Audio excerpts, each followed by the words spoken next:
जय हिंद जय श्री राम सभी को।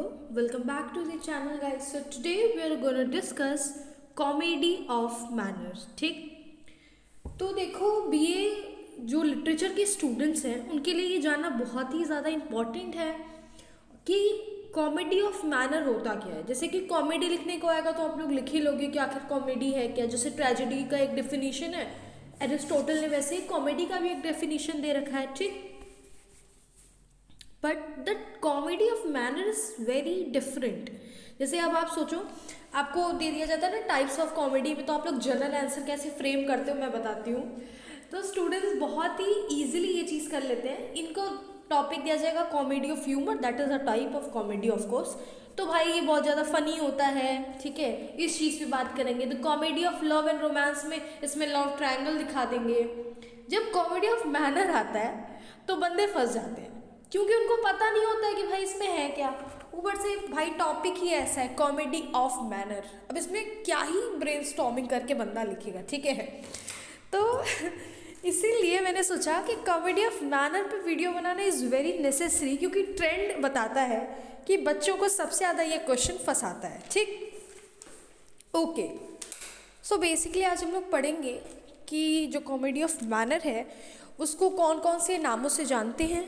ठीक, फिर हम पढ़ेंगे कि कैसे इस एज में जो इस तरह की जो भी राइटिंग्स थी कॉमेडी ऑफ मैनर, उसको क्यों विक्टोरियन एज वाले, एलिजाबेथन एज वाले क्रिटिसाइज़ करते हैं, एंड इसकी थीम क्या होती थी। बहुत सारी चीज़ें हम लोग साथ में डिस्कस करेंगे। सो ये वीडियो होने वाली है बहुत ही ज़्यादा इंटरेस्टिंग, आपको रिस्टोरेशन एज के बारे में पता चलेगा दोस्तों। तो चलिए वीडियो शुरू करते हैं। Okay, let's begin. Let's know the background of it first of all. ठीक है, तो पहली बात तो the comedy of manner is also known as anti sentimental comedy, restoration comedy और कॉमेडी ऑफ मैनर। ठीक है, अब देखिए बेसिकली रिस्टोरेशन कॉमेडी इसका नाम क्यों रखा गया है। तो जो रिस्टोरेशन एज था उसकी जो जो राइटिंग्स थी उसी के कारण ये जो कॉमेडी ऑफ मैनर है इसके नाम पे पड़ा। बेसिकली क्या होता था ना कि ये एक सटायर है। ये किसके लिए लिखा जाता था मालूम है? लग्जरी एंड जो अपर क्लास के लोग होते थे उनके लिए लिखा जाता था। इसमें बेसिकली ये शो किया जाता था कि कैसे जो किसी एक व्यक्ति के साथ मैरिज कर लेना और किसी एक ही लड़के के साथ पूरी ज़िंदगी बिताना, that is so boring according to them. ठीक है, समझ में आया? ओके, ठीक। सो बेसिकली उस टाइम पे जो अपर क्लास के लोग होते थे उनके ऊपर ये सटायर करता था, कह सकते हो। या फिर ये भी कह सकते हैं कि जैसे मैंने बताया अभी मैरिज वाला, कि जैसे जो किसी एक लड़की के साथ शादी करके पूरी ज़िंदगी रहना, दैट इज़ सो बोरिंग, है ना, चेंज करते रहना। दिस काइंड्स ऑफ मेंटालिटी उस टाइम पीरियड के लोगों में थी, और वो क्यों आई, इंग्लैंड में कैसे फेमस हुई, ये भी जानना बहुत ही ज़्यादा इम्पॉर्टेंट है। सो चलिए पहले समझते हैं कहानी कहाँ से चालू हो रही है। तो अब हम जान लेते हैं कि इसके थीम्स क्या क्या थे। Sexuality, adultery, bad tricks, extra marital affairs, disloyal wife etcetera. These are some common themes of that kind of writings. तो बेसिकली होता क्या है कि ये फ्रेंच लिटरेचर से इन्फ्लुएंस होकर इंग्लैंड में ये आई है। तो जो फ्रेंच लिटरेचर था उसमें इसी तरीके की राइटिंग्स लिखी जाती थी। उस टाइम पे ड्रामेटिस्ट लोग इसी तरीके की चीज़ें लिखते थे, इतनी बोल्ड सेक्सुअलिटी, ठीक है, सिडक्टिविटी, इस तरह की चीज़ें वहाँ की राइटिंग्स में पाई जाती थी। And the people of England get attached with this. उनको इन्फ्लुएंस, उनके ऊपर इतना गहरा इम्पैक्ट पड़ा कि the people of England started reading all those things. Okay, अब देखो मेन चीज़ क्या है इंग्लैंड में कैसे है। अभी मैं ऊपर ऊपर से बता रही थी, अब थोड़ा डीप में जानते हैं कि आखिर कैसे इंग्लैंड में इंटर किया। देखो, इंग्लैंड में रहते थे पुरिटन्स, ठीक है। सो जो पुरिटन्स होते थे वो क्या करते थे मालूम है?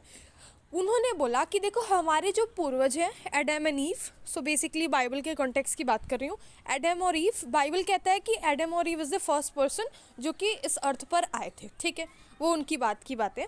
हमारा जो कॉन्टेक्स्ट ये है कि जो पुरिटन्स थे वो बोले कि जो एडम और ईव है वो हमारे क्या है, पूर्वज हैं, और उन्होंने क्या किया है, उन्होंने गलती की है, क्योंकि गॉड ने मना किया था एप्पल खाने से, but they eat that Apple, और उन्हीं का जो भरपाई करने के लिए हम जब इस धरती पर आए हैं तो हमें गॉड से क्या करनी चाहिए, माफ़ी मांगनी चाहिए. सो वी यूज़ टू से सॉरी टू गॉड. और हम जितनी भी प्लेजर वाली चीज़ें हैं उनको क्या करना चाहिए, हमें सेक्रीफाइस करना चाहिए. ओके तो कहते हैं कि जो भी प्लेजर जैसी चीज़ें हैं उसको हमें सेक्रीफाइस करना चाहिए. The mode of entertainment we use to sacrifice. हमको इस तरह की चीज़ें छोड़ के गॉड से 24 घंटे माफ़ी मांगनी चाहिए और उनको ही ध्यान करना चाहिए. ठीक है, ये पुरिटन्स का कहना था. तो बेसिकली जो पुरिटन्स थे क्या उन्होंने किया क्या, उन्होंने पहले तो थिएटर बंद करवा दिए. ठीक है ना. उन्होंने क्या किया, थिएटर बंद करवा दिया, प्रोस्टिट्यूशन जो होता था तो ये सारे काम बंद करवा दिए. ठीक है, अल्कोहल शॉप्स बंद करवा दी. तो बेसिकली इससे हुआ क्या, इससे ये हुआ कि जो हम लोग बोल सकते हैं इंटरटेनमेंट का जो पर्पस था वो बंद हो गया. ठीक, अब भाई बंदा इंटरटेनमेंट कैसे ले रहा था, प्रोस्टिट्यूशन से. आप लोग बोल सकते हो इंटरटेनमेंट का साधन उसका अल्कोहल था, थिएटर वगैरह में जा के इंटरटेन होना, इस तरीके की चीज़ें होती थी. उन्होंने सब बंद करवा दिया. तो अब क्या हुआ, बंद तो हो गया ये सारी चीज़ें.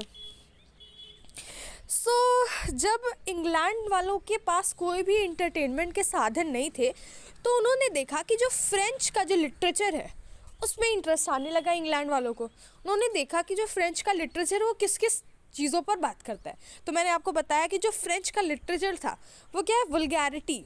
Huge amount of vulgar writings her there, जिसमें उन्होंने क्या बात किया था, विदाउट विमेन उनकी जो भी थीम्स थी वो विमेंस को सिड्यूस करना, इस तरीके की ही थीम्स में थी. और उस टाइम के लोगों की मेंटालिटी क्या थी, if a man is seducing a women that means it is something cool, कि बहुत ज़्यादा कूल है ये चीज़, है ना.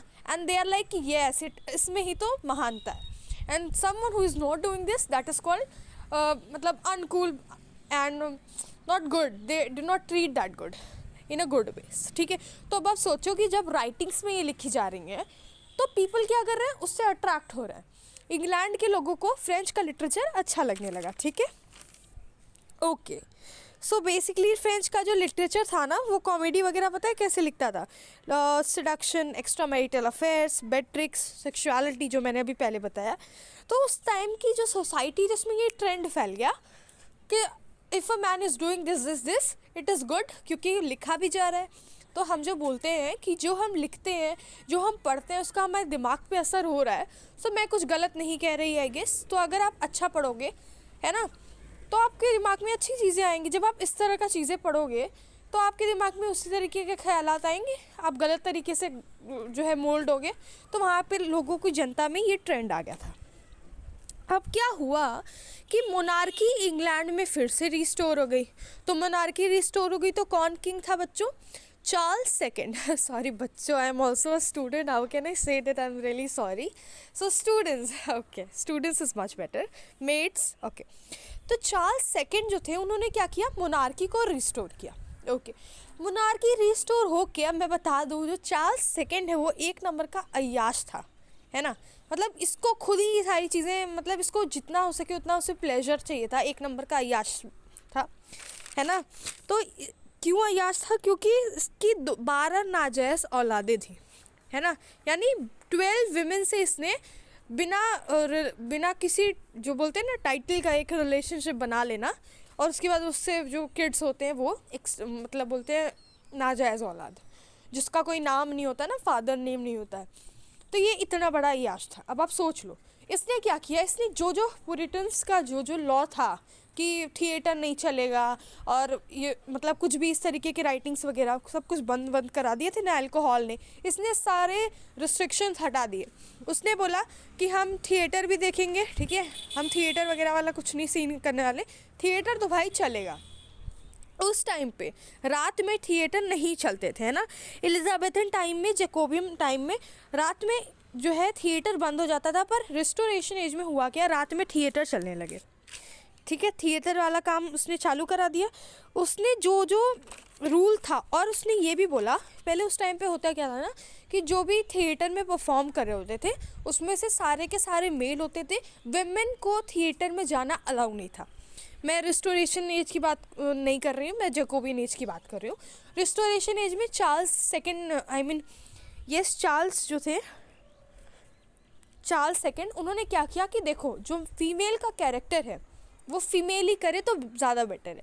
वो राजा बोला कि यार मज़ा नहीं आ रहा है ना, अब ये मेल है, लड़की बनकर आया है, सबको पता है भाई ये मेल एक्ट कर रहा है, मज़ा ही नहीं आ रहा था राजा को। राजा ने बोला नहीं नहीं, लड़की का रोल लड़की ही करेगी और आदमी का रोल आदमी ही करेगा, तभी जाके थिएटर में मज़ा आने वाला है।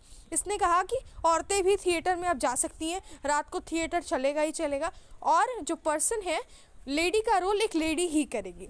अब इसमें और हो गया कि भाई लो, अब तो लेडीज़ की एंट्री करा दी इसने।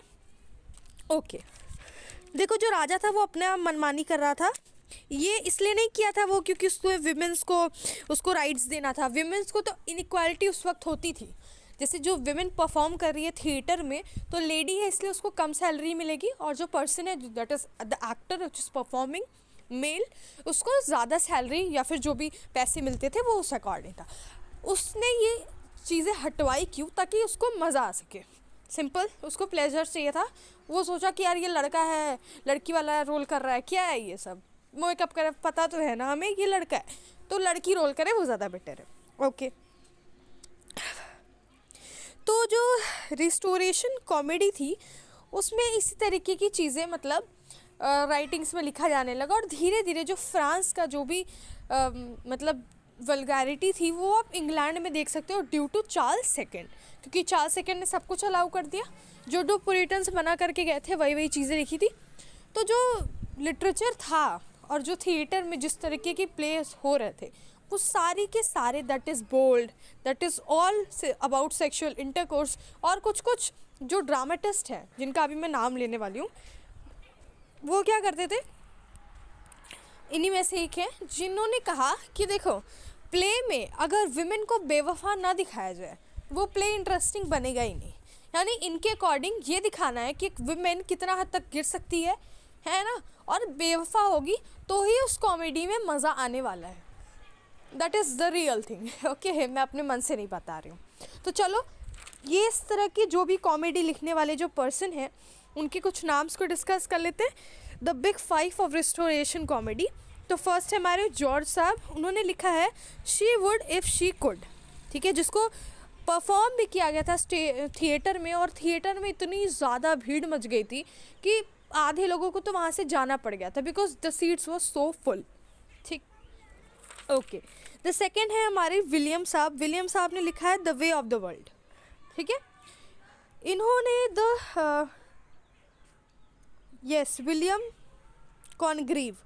विलियम कॉनग्रीव का जो प्ले है the way of the world, जिसमें उन्होंने यही बताया है कि the marriage is so boring और मनी, एक्स्ट्रा मैरिटल अफेयर्स, ये सारी की चीज़ें इन्होंने बताई हैं। फिर विलियम थर्ड जो है जो थर्ड पॉइंट पे लिखा है मैंने विलियम को, वो क्या करते हैं, वो बेसिकली उन्होंने लिखे हैं द कंट्री वाइफ।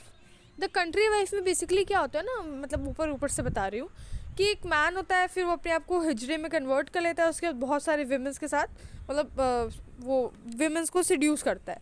तो इस तरीके की राइटिंग जो है द कंट्री वाइफ में आप लोग पाओगे। The fourth one is George. तो ये जो जॉर्ज जी हैं उन्होंने लिखा है the love and the battle, है ना। जॉर्ज का जो है लव एंड द बैटल, और जॉर्ज ही कहते हैं कि देखो भाई, ही सेड कि विमेंस को हम अपनी कॉमेडी में बेवफा दिखाएंगे तो ही वो कॉमेडी इंटरेस्टिंग बनेगी, अदरवाइज वो कॉमेडी इंटरेस्टिंग नहीं होगी। According to him he said all these things. The last one is John. तो जॉन कहते हैं द प्रोवोक्ड वाइफ। जॉन का लिखा गया है the provoked wife. So these are some 5 famous restoration comedy writers जो कि कॉमेडी ऑफ मैनर लिखते थे, and these 5 were very popular that days, ठीक है। और मैं बता दूं, मैंने एक चीज़ स्किप कर दी, वो मैं आपको याद दिला दूं। जो चार्ल्स सेकंड था उसने पता है ड्रामेटिस्ट को इतनी छूट दे रखी थी, यानी उसके एज में ड्रामेटिस्ट को सबसे ज़्यादा छूट मिली थी कि भाई तुम कुछ भी लिखो, हम तुम्हें पूरी छूट दे रहे हैं, तुम्हें जितना बिलो द बेल्ट गंदा लिखना है, जितना ज़्यादा वल्गर होना है हो, कोई दिक्कत वाली बात नहीं है, तुम बस लिखो। भाई ड्रामेटिस्ट को तो मैं पूरा छूट दे रखा हूँ, चार्ल्स कहते हैं ये। जिसके बाद ड्रामेटिस्ट को जितना हो सका, जितना जो डीप लिख सकता था, जितना वल्गर लिख सकता था, जितना सेक्सुअलिटी की बातें कर सकता था, वो उतना ये चीज़ करता था। आई होप आपको कॉमेडी ऑफ मैनर समझ में आया हो कि आखिर कॉमेडी ऑफ मैनर है क्या। देखो, जो कॉमेडी ऑफ मैनर है वो रिस्टोरेशन कॉमेडी कहा जाता है, ठीक है, एंटी सेंटिमेंटल कॉमेडी कहा जाता है, जिसमें क्या होता है कि लोग sexual intercourse, sexuality, adultery and बेट्रिक्स, इस तरीके की चीज़ों के बारे में बोल्डली बात करते थे। उस टाइम के जो ड्रामेटिस्ट थे वो इन्हीं सारे थीम्स पर लिखते थे, और उनको चार्ल्स लैम्ब ने पूरी छूट दे रखी थी। चार्ल्स लैम्ब, मैं क्यों बोली, I am really sorry, Charles second ने पूरी छूट दे रखी थी कि whatever you want to write you can. Theatre उन्होंने ओपन कर दिया था, जिसके बाद विमेंस की भी एंट्री हो गई और विमेंस उसमें प्ले करती थी। और लोगों का यही था, वो शो करते थे कि विमेंस को बेवफा दिखाकर कॉमेडी एक तरीके से बनाना। दूसरा वो दिखाते थे कि मैरिज इज़ सो बोरिंग। वो अपर क्लास की बात करते हैं ना, छोटे मोटे क्लास की नहीं। जैसे अगर मान लो आप मिडिल क्लास हो, आप 4-5 वाइफ रख सकते हो? नहीं ना, क्यों नहीं रख सकते भाई? महंगाई इतनी बढ़ गई है, कैसे इतने सारे वाइफ्स रखोगे? फिर सबके बच्चे होंगे तो कहाँ से खर्चा उठाओगे भाई? फिर कहोगे कि हम तो बेरोज़गार हैं क्योंकि सरकार ऐसी आई है ना। If you can not afford, if you can not teach your kid, if you cannot give him a proper education, if you cannot fulfill your basic amenities wish to your family, तो मत करो ना 4 शादी 5 शादी। तो middle class की ये thinking होती है। मिडिल क्लास कहता है भाई मेरा एक बच्चा है, ठीक है यार, इसी का पालन पोषण अच्छे से कर ले, हम खुश हो जाएंगे। लेकिन जो एलीट क्लास है उसके तो भाई चाहिए मज़े, उसको लाइफ में इंटरटेनमेंट चाहिए। Entertainment is women. उस टाइम के पीरियड की मेंटालिटी बता रही हूँ। तो एक तो यार एलीट क्लास, तो वो क्या करते थे कि यार एक मैरिज करके एक ही विमेन के साथ इतने टाइम तक रहना, दैट इज़ सो बोरिंग। इनका ये मेंटालिटी था। वो पैसा की बातें करते थे, एक्स्ट्रा मैरिटल अफेयर्स की बातें करते थे, बिना इन सारे एलिमेंट्स के इनकी जो कॉमेडी होती थी वो पूरी ही नहीं होती थी। समझ में आया? सो देखो, कॉमेडी ऑफ मैनर समझाने का मेरा मेन मोटो यही था। आई होप पहली बात तो समझ में आया हो। कॉमेडी ऑफ मैनर जब भी हम सोचते हैं इस बारे में, तो पहली बात टॉपिक हमें कोई हिंट नहीं देता। जब मैं रिस्टोरेशन कॉमेडी बोल दूँगी ना, तब भी कोई हिंट नहीं मिलता। दैट इज़ वाई एक थोड़ा सा हिंट, एक ग्लिम्स लेना ज़रूरी था कि आखिर रिस्टोरेशन कॉमेडी है क्या, रिस्टोरेशन एज की लिखी गई कॉमेडीज़ हैं क्या। This is the main reason that why I have chosen this topic to teach here. So I hope आपको समझ में आया होगा।